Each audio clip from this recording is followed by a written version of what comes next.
My name is Thomas Elliott, and last time I was up here, I talked to you guys about causes and prevention of fires. Well, now we're going to talk about the people who come and fix your mistakes.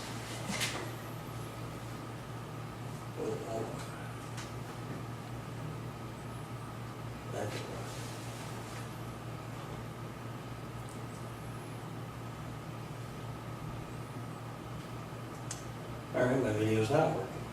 Can you explain to us what the video was about? Again. The video is the opening credits of a documentary that's called Into the Fire. And it basically follows 6 fire departments and it shows you what they do. And by supporting your volunteer fire departments, you can help keep people safe.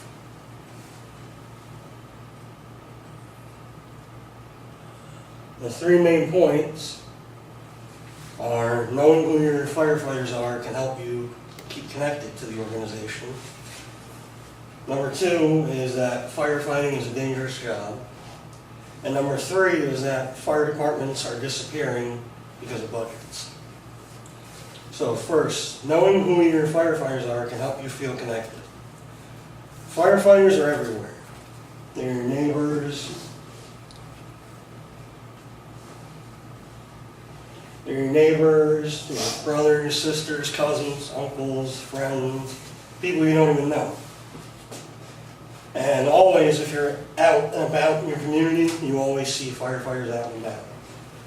Like that picture is at the local Flag Day parade in Hudson. And yes, he is like 3 feet tall. This is a picture from my fire station. A couple of the guys doing some fun things. According to New York State Fire Department statistics, there are 34 volunteer fire companies in Columbia County, right here. The most active ones are places like Hudson and Greenport, and they do about 400 fire calls each year, which is about 1.5 a day, give or take. The least active departments around the county are a place called West Ghent, probably don't know where that is, and Churchtown. They do about maybe 80 fire calls a year. Within Columbia County, there is a rough estimate of about 1,000 volunteers. Again, Hudson is one of the biggest when it comes to membership. We have about 120 active firefighters and about 180 unactive firefighters. That's a lot when you think about it. And then West Ghent would be the lowest. They have 20 total people.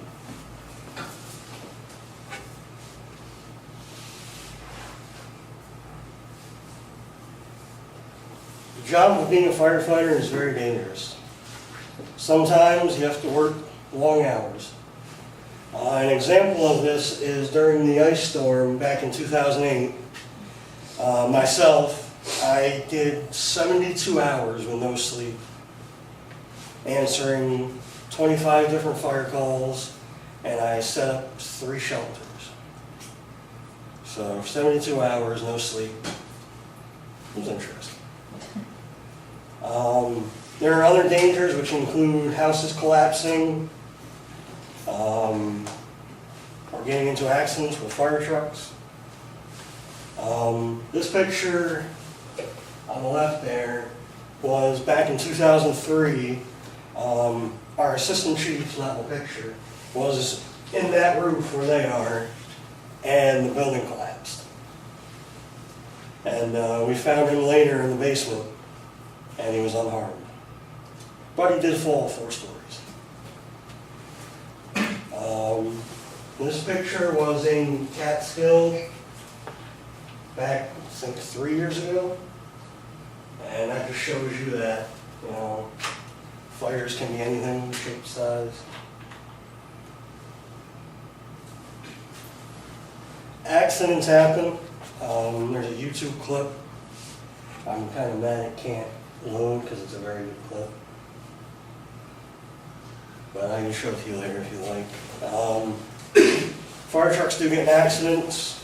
Not a lot, but some do. And another fact is that not all firefighters who respond to fires come out alive. This year, there were 9 names added to the Fallen Firefighters Memorial in Albany, New York. That means that last year, 9 firefighters died in the line of duty. Since the first name was inscribed on the wall in 1811, 2,366 men and women have died being firefighters. And that's a lot, truthfully. Everyone knows what happened September 11th, 2001 in New York City. 3,000 people died, including 343 firefighters from New York City. Now, to everybody, that's a big number, 3,000. That's not the real number, though. The number of people that were evacuated was upwards of 17,000. Without those 343 people who showed up for work that morning, that body count could have been 20,000. And because of those 343, they never went home, but 17,000 other people did. Shows you some of the sacrifices.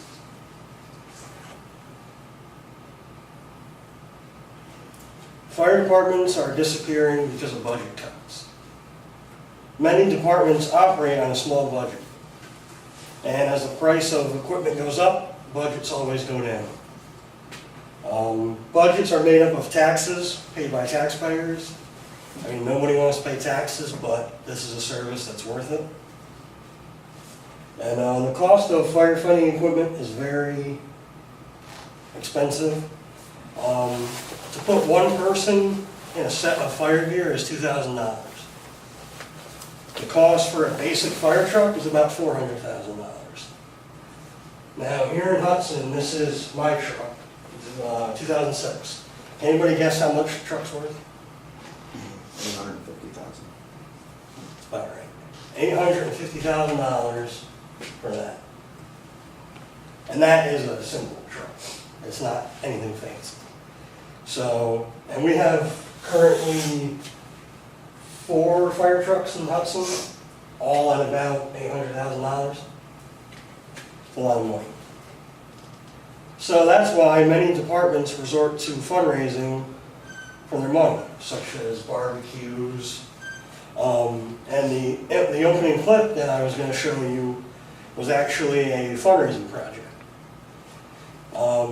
A Academy Award-winning director went out and wanted to find 6 fire departments.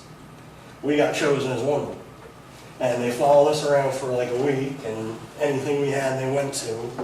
And they basically did a documentary on us and how we are a fire department. And that brought us a lot of money, and it really helped us. Smaller departments use fundraising a lot. Like, I don't know if anybody's ever heard of Red Rock. It's in Columbia County. Well, they decided about 5 years ago they wanted to build a firehouse.